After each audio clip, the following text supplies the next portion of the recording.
Ashwini. Welcome to Ashwini vlogs. ಹಾಗೆ ಇವತ್ತು ಬೆಳಿಗಿನ coffee tea ಎಲ್ಲ ಆಯ್ತು. ಈಗ ನಾನು ಬ್ರೇಕ್ಫಾಸ್ಟಿಗೆ ರೆಡಿ ಮಾಡ್ತಾ ಇದ್ದೇನೆ. ನಮಗೆ ಇವತ್ತು ಬ್ರೇಕ್ಫಾಸ್ಟಿಗೆ ತುಂಬಾ ಸ್ಪೆಷಲ್ ಐಟಮ್ ಕರಿಸೇವಿನ ಎಲೆಯಿಂದ ಮಾಡಿದ ಪಲಾವ್ ರೆಸಿಪಿ ನಾನು ಶೇರ್ ಮಾಡ್ತೇನೆ. ನೋಡಿ, ನೀವು ಸಹ ಟ್ರೈ ಮಾಡಿ. ನಾವು ಕರಿಸೇವಿ ಯಾಕೆ ಮಾಡೋದು ಹೇಳಿದ್ರೆ ಅದು ತುರಿಸುದಿಲ್ಲ ಅಲ್ಲ, ಸೊ ನಾವು ಅದರದ್ದು ಪಲಾವ್ ಸಹ ಮಾಡ್ಬೋದು. ಈಗ ಪಾಲಕ್ ಸೊಪ್ಪಿದು ಮಾಡ್ತೇವೆ, ಮೆಂತ್ಯ ಸೊಪ್ಪಿದು ಮಾಡ್ತೇವೆ. ಹಾಗೆ ನಮ್ಮ ಊರಲ್ಲಿ ಏನು ಸೊಪ್ಪು ಲಭ್ಯ ಇದೆ ಅದರಿಂದ ಎಲ್ಲರೂ ಸಹ ಮಾಡಿ ನೋಡ್ಬೋದು. ಮತ್ತೆ ಈಗ ಟೊಮೆಟೊ ಇಲ್ಲದ ಕಾರಣ ನಾನು ಅದಕ್ಕೆ ಹುಣಸೆ ಹುಳಿಯನ್ನು ಯೂಸ್ ಮಾಡಿದ್ದೇನೆ.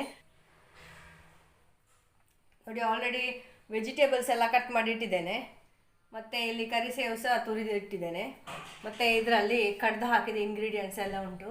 So let us start. ಇದು ರೆಸಿಪಿ ನಾರ್ಮಲ್ ಪಲಾವ್ ಮಾಡುವ ಹಾಗೆ ನಾನು ಮಾಡಿದ್ದು, ಬಟ್ ಟೊಮೆಟೊದ ಬದಲು ನಾನು ಹುಣಸೆ ಹಣ್ಣನ್ನು ಯೂಸ್ ಮಾಡಿದ್ದೇನೆ. ನಾವು ಕೆಸುವಿನ ಎಲೆಗೆ ಹೆಚ್ಚಾಗಿ ಹುಣಸೆ ಹಣ್ಣನ್ನೇ ಯೂಸ್ ಮಾಡೋದಲ್ವಾ, ಹಾಗಾಗಿ ಇದಕ್ಕೆ ಹುಣಸೆ ಹಣ್ಣು ಮತ್ತೊಂದು ರೀತಿಯಲ್ಲಿ ಸಹ ಲಾಭ ಅಂತ ಹೇಳಿ ಹುಣಸೆ ಹಣ್ಣನ್ನು ಇದು ಇಂಗ್ರೀಡಿಯೆಂಟ್ಸ್ ಒಟ್ಟಿಗೆ ಕಡ್ದು ಹಾಕಿದ್ದೇನೆ. ಬಾಕಿ ಎಲ್ಲ ನಾರ್ಮಲ್ ಪಲಾವ್ ನಾವು ಏನು ಮಾಡ್ತೇವೆ ಹಾಗೆ.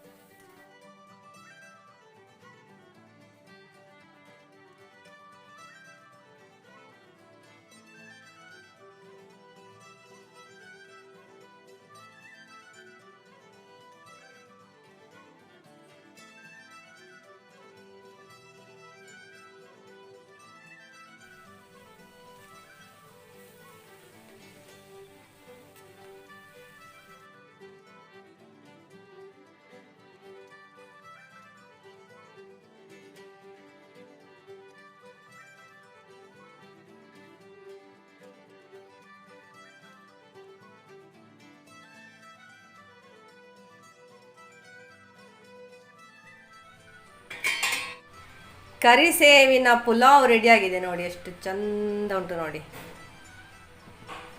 ಇದಕ್ಕೆ ಕೊತ್ತಂಬರಿ ಸೊಪ್ಪೆಲ್ಲ ಹಾಕಿದ್ದೇನೆ. ನಮ್ಮ ದನದ ಹಾಲಿನಿಂದ ತಯಾರಿಸಿದ ಮೊಸರು ನೋಡಿ ಎಷ್ಟು ತಿಕ್ಕುಂಟು ನೋಡಿ.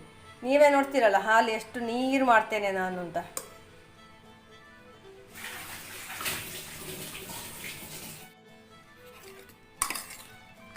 ಟೊಮೆಟೊ ಇಲ್ಲ, ಸೊ ಟೊಮೆಟೊ ಇಲ್ಲದೆ ಕೂಡ ಸಲಾಡ್ ಮಾಡ್ಬೋದು ಫ್ರೆಂಡ್ಸ್, ಆಯಿತಾ.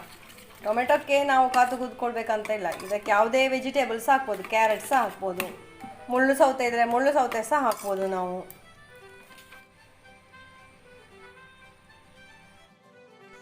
ಈ ಪುಲಾವನ್ನು ನಾನು ಕಬ್ಬಿಣದ ಬಾಣಲೆಯಲ್ಲಿ ಮಾಡಿದ ಕಾರಣ ನೋಡಿ ಕಲರ್ ಕೂಡ ಗ್ರೀನ್ ಉಂಟು, ಭಾರಿ ಚಂದ ಉಂಟು.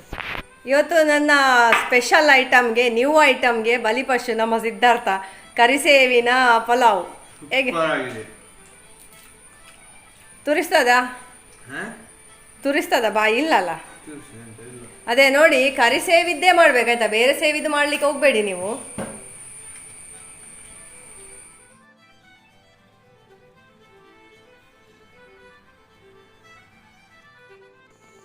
ಇದೊಂದು ಹರ್ಬಲ್ ಹೇರ್ ಪ್ಯಾಕ್ ಆಯಿತಾ. ತಿಮರೆ, ತುಳಸಿ, ದಾಸವಾಳದ ಎಲೆ, ದಾಸವಾಳದ ಹೂವನ್ನು ಹಾಕಿ ನಾನು ಮಾಡ್ತಾ ಇದ್ದೇನೆ. ಅಂದರೆ ನನ್ನ ತಲೆ ಕೂದಲು ಸ್ವಲ್ಪ ಉದುರುದು ಮತ್ತು ಡ್ಯಾಂಡ್ರಫ್ ಆಗೋದೆಲ್ಲ ಉಂಟು ನೋಡಿ. ನೆಲದಲ್ಲಿ ಸಹ ಇದಕ್ಕೆ ನಾನು ಮಿಕ್ಸ್ ಮಾಡ್ಕೊಂಡಿದ್ದೇನೆ. ಅಷ್ಟು ಲಿಂಬೆ ಹುಳಿ ಸಹ ಹಿಂಡಿದ್ದೇನೆ. ನಮ್ಮ ಹತ್ರ ಕರಿಬೇವು ಇದ್ದರೆ ಅದನ್ನು ಸಹ ಹಾಕ್ಬೋದು, ಮೆಹಂದಿ ಎಲೆ ಇದ್ದರೆ ಅದನ್ನು ಸಹ ಹಾಕ್ಬೋದು, ಲಿಂಬೆ ಹುಳಿದ ಎಲೆ ಇದ್ದರೆ ಅದನ್ನು ಸಹ ಹಾಕ್ಬೋದು. ತಲೆಗೆ ಈ ಥರ ಹಾಕಿ 2 ಗಂಟೆ ಬಿಡಬೇಕು ತಲೆಯಲ್ಲಿ. ಮತ್ತೆ ನಾವು ಸ್ನಾನ ಮಾಡಬೇಕು. ಈಗ ನಮಗೆ ಕೆಲವು ಸರ್ತಿ ಎಣ್ಣೆ ಹಾಕಿ ಮತ್ತು ಶ್ಯಾಂಪು ಎಲ್ಲ ಹಾಕಿ ಸ್ನಾನ ಮಾಡಿದರೆ ತುಂಬ ಕೂದಲು ಉದುರ್ತದಲ್ಲ, ಆಗ ಖಾಲಿ ಹಸಿರೆಲೆಯ ಪ್ಯಾಕ್ ಹಾಕಿ ತಲೆ ತೊಳೆದ್ರೆ ಸಹ ತುಂಬ ಶೈನಿಂಗ್ ಆಗಿರ್ತದೆ ಮತ್ತು ಹೇರ್ ಫಾಲಿಂಗ್ ಕೂಡ ಕಡಿಮೆ ಆಗ್ತದೆ. ನಾನು ಪ್ರಯೋಗ ಮಾಡಿ ನೋಡಿದ್ದೇನೆ. ಹಾಗೆ ನೀವು ಸಹ ನೋಡಿ, ಶ್ಯಾಂಪು ಆಗಲಿ ಎಣ್ಣೆ ಆಗಲಿ ಎಂತ ಸಹ ಹಾಕಲಿಕ್ಕೆ ಹೋಗಬೇಡಿ. ಮತ್ತು ಆದಷ್ಟು ನಾವು ಪ್ಲಾಸ್ಟಿಕ್ ಕೊಂಬು ಯೂಸ್ ಮಾಡದಿದ್ರೆ ಹೇರ್ ಫಾಲಿಂಗ್ ಸಹ ನೋಡಿ. ಇವತ್ತು ಶುಕ್ರವಾರ ಅಲ್ಲ, ಸೊ ನಮ್ಮಲ್ಲಿ ತುಪ್ಪ ಆಗ್ತಾ ಉಂಟು. ಇದು 15 ದಿವಸದ ಕಲೆಕ್ಷನ್ ಅಂತ, ಆಯಿತಾ. ಒಂದೇ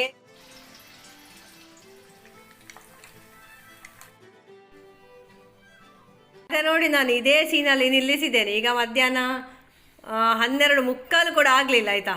ಇವನಿಗೆ ಹಸಿವೆ ಅಂತೆ.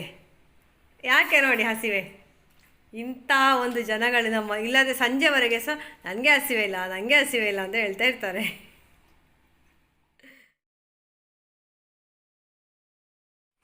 ಮುಳ್ಪೋರ ನೀರು ಮಾತದ್ದು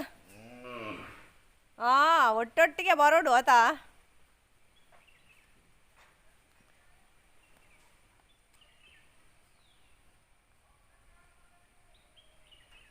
ವಾರ್ಜಮ್ಮ ನೋಡಿ ಕೆಚ್ಚಲೆಲ್ಲ ಚಂದ ಬಿಟ್ಕೊಂಡಿದ್ದಾಳೆ. ಇಲ್ಲಿ ನನ್ನ ಹಸ್ಬೆಂಡ್ ಏನು ಮಾಡ್ತಾ ಇದ್ದಾರೆ ಅಂತ. ಸುಲಿದ ಅಡಿಕೆಯನ್ನು ಹಾಗೆ ಹಾಗೆ ಕೊಡ್ಲಿಕ್ಕೆ ಆಗುದಿಲ್ಲ, ಅದನ್ನು ಪುನಃ ನಾವು ಹೆಕ್ಕಬೇಕು. ಇದು ಸ್ವಲ್ಪ ನೋಡಿ, ತೋಟದಲ್ಲಿಯೇ ಉಳಿದು ಬಾಕಿ ಆದಂತಹ ಅಡಿಕೆಗಳು, ಇದರಲ್ಲಿ ಹಾಳೆ ಅಡಿಕೆ, ಒಳ್ಳೆ ಅಡಿಕೆ, ಎಲ್ಲ ನಮೂನೆ ಅಡಿಕೆಗಳು ಕೂಡ ಇದೆ. ಇದನ್ನು ಹೆಕ್ಕಿ ಕೊಟ್ಟರೆ ಸ್ವಲ್ಪ ಒಳ್ಳೆ ರೇಟ್ ಸಿಗ್ತದೆ, ನಮ್ಮ ದಿನನಿತ್ಯದ ಖರ್ಚಿಗೆಲ್ಲ ಆಗ್ತದೆ ಅಂತ ಹೇಳಿ ಈ ಕೆಲಸ ಮಾಡ್ತಾ ಇದ್ದಾರೆ. ಇಲ್ಲಿ ಸಿದ್ಧಾರ್ಥನನ್ನು ನೋಡಿ ಎಂಥದೋ ಮಾಡ್ತಾ ಇದ್ದಾರೆ. ಎಂತ ಮಾಡೋದು, ಮೂವಿ ನೋಡೋದಂತೇನು. ಇವತ್ತಿನ ವಿಡಿಯೋ ನಿಮಗೆಲ್ಲ ಇಷ್ಟ ಆಗಿದೆ ಅಂತ ಅಂದ್ಕೊಂಡಿದ್ದೇನೆ. ಇಷ್ಟ ಆಗಿದ್ರೆ ಪ್ಲೀಸ್ ಒಂದು ಲೈಕ್ ಕೊಡಿ, ಆಮೇಲೆ ಕಾಮೆಂಟ್ ಮಾಡಿ, ಮತ್ತು ಫಸ್ಟ್ ಟೈಮ್ ನೀವು ನೋಡೋರಾಗಿದೆ ಸಬ್ಸ್ಕ್ರೈಬ್ ಮಾಡಿ. ಇನ್ನೂ ಒಳ್ಳೆ ಎಂಟರ್ಟೈನ್ಮೆಂಟ್ ವಿಡಿಯೋ ತರಲಿಕ್ಕೆ ಸಪೋರ್ಟ್ ಮಾಡಿ. Thank you for watching. Take care. Bye bye. Good night.